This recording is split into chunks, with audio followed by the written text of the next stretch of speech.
Hər kəs Peyğəmbər buyurur, Allahın salamı olsun ona və əhl-i beytinə, öz əlinin zəhmətinin çörəyini yesə, Allah ona rəhmət gözü ilə baxar, onu əzab eləməz.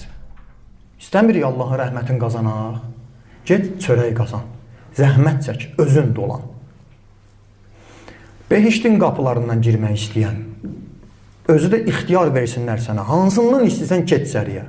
Bu hörmətdir də, dəyər verir Allah.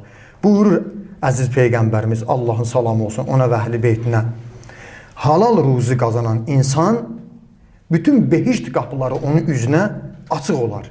Hansından istəsə behiştə daxil olar. Ən çətin qiyamətdə, axirətdə sirat körpüsündən keçməkdir. Sorğu sual, tərəzi, əməllərin açılmağı, sonda sirat körpüsüdür. İnşallah siratı keç düz, o tərəfi behişdir. O siratın üstündə qalanlar var. O siratın üstündə saxlananlar var. Amma kim halal çörəyi qazansa, Peyğəmbərimiz, Allahın salamı olsun, ona və əhl-i beytinə buyurur ki, siratdan keçər, parıltılı işıq surəti ilə. Görün, nə qədər bugünkü bizim zamanımıza uyğundur. Halal çörəyi qazanmaq asan deyil.